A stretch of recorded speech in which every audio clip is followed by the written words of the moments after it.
সবার কপালে নাকি সুখ সয় না। একসময়ের বড় পর্দার ঝলমলে নায়িকা এখন ফুটপাতের বই বিক্রেতা।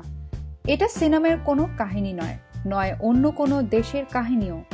এমনটাই ঘটেছে আমাদের এই ঢালিউডে, এবং যেন তেন নায়িকাও তিনি নন। ইলিয়াস কাঞ্চনের বিপরীতে নায়িকা ছিলেন তিনি। একসময়ের সুন্দরী এই নায়িকাকে নিয়ে প্রযোজক, পরিবেশক ও প্রদর্শক ফারুক ঠাকুর খ্যাতিমান নির্মাতা মমতাজ আলীকে দিয়ে 90 দশকের সবচেয়ে ব্যয়বহুল ছবি সোহরাব রুস্তম নির্মাণ করেছিলেন। সেই ছবিতে নায়কের ভূমিকায় ছিলেন ইলিয়াস কাঞ্চন। সেই ছবিতে ইলিয়াস কাঞ্চনের সাথে অভিনয় করেছেন বনশ্রী। মুক্তি পরবর্তী ছবিটি ব্যাপক ব্যবসা সফল হয়েছিল। নায়িকা বনশ্রীও রাতারাতি তারকা বনে গিয়েছিলেন।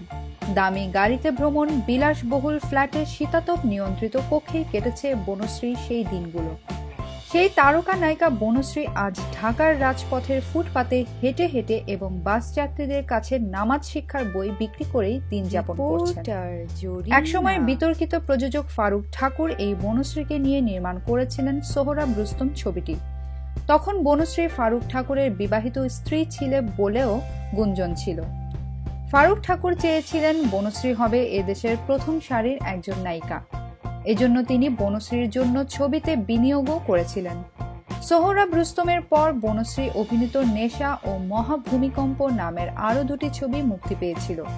শুটিং শুরু হয়েছিল প্রেম, বিসর্জন, নিষ্ঠুর দুনিয়া ও ভাগ্যের পরিহাস ছবি। কিন্তু সেই ভাগ্যের নির্মম পরিহাসে বনশ্রী আজ 3 বছরের শিশু সন্তানকে নিয়ে হকারি করে দিন যাপন করছেন। ফারুক ঠাকুর নিজ বলয়ের বাইরে কারো ছবিতে কাজ করতে দিতেন না বনশ্রীকে। এ নিয়ে বনশ্রীর মনে ক্ষোভ থাকলেও ফারুক ঠাকুরের ভয়ে মুখ ফুটে কিছু বলেননি। মোহাম্মদপুরের একটি আলিশান বাড়িতে থাকতেন বনশ্রী। কোনো কমতি ছিল না বিলাসিতার। এত সুখ হয়তো তার কপালে সয়নি। একটি দুর্ঘটনায় বদলে গেল তার জীবন। গুলশান এলাকার একটি জমি নিয়ে কিছু লোকের সঙ্গে ফারুক ঠাকুরের বিরোধ ছিল। একদিন প্রতিপক্ষের সঙ্গে বাকবিতণ্ডার এক পর্যায়ে ফারুক ঠাকুরের ছোড়া গুলিতে প্রতিপক্ষের এক লোক ঘটনাস্থলেই মারা যায়। এই ঘটনার পর ফারুক ঠাকুর লোকচক্ষুর অন্তরালে চলে যায়। সেই থেকে আজ পর্যন্ত তিনি আর প্রকাশ্যে আসেননি। একা হয়ে যায় বনশ্রী। এরপর থেকেই শুরু হয় বনশ্রীর জীবন যুদ্ধ। ফারুক ঠাকুরের ঘটনাকে কেন্দ্র করে বনশ্রীকে নিয়ে আর কেউ ছবি বানাতে আগ্রহী হয়নি। বনশ্রী এরপর ধানমন্ডিতে একটি বিউটি পার্লার করেন। সে ব্যবসাও তিনি বেশি দিন টিকিয়ে রাখতে পারেননি। এ সময় তার পরিচয়ের পরিধি বাড়তে থাকে দেশের প্রভাবশালী ব্যবসায়ী মহলের সঙ্গে। একজন বাঘা ব্যবসায়ী ও রাজনীতিকের সঙ্গে তার কেটে যায় অনেক দিন। এ সময় তিনি মোহাম্মদপুরের নূরজাহান রোডের একটি বাড়িতে থাকতেন। এখানেও তিনি প্রাচুর্যের জীবনযাপন করেছেন, তবে আগের তুলনায় কম। তবে তার কোনো জীবনই বেশি দিন স্থায়ী হয়নি। তার দুঃখের দিন শুরু হওয়ার পরই পরিবারের লোকজনও ক্রমশ সরে যেতে শুরু করে পাশ থেকে। আবার নতুনভাবে শুরু হয় তার জীবন যুদ্ধ। দিনে দিনে তার অবস্থার অবনতি হতে থাকে। নিজেকে টিকিয়ে রাখতে বিবাহ বন্ধনে আবদ্ধ হন। একটি পুত্র সন্তানের জন্ম দিয়ে সেই বিবাহিত মানুষটিও গায়েব হয়ে যায় এক সময়। জীবিকা নির্বাহের সকল পথ বন্ধ হয়ে যাওয়ায় সন্তানটিকে কোলে নিয়ে শুরু হয় তার ভিক্ষাবৃত্তির জীবন। ভিক্ষা করতে গিয়ে ধানমন্ডি লেকের পাড়ে তার দেখা হয় বেশ কয়েকটি ফিল্ম ইউনিটের সঙ্গেও। কিন্তু এখন যারা ফিল্মে কাজ করেন তারা তো বনশ্রীকে চেনার কথা নয়। তারপরও তিনি ইউনিটের আশপাশে ঘুরে শুটিং দেখতেন আর নিজেকে মিলিয়ে নিতেন সংশ্লিষ্ট ছবির নায়িকার সঙ্গে নিজের পর্দা জীবন। মাস কয়েক আগে এফডিসির শিল্পী সমিতিতে সাহায্য চেয়ে আবেদন করেছেন তিনি, কিন্তু কোনো শিল্পী তার দিকে মুখ ফিরিয়ে তাকাননি।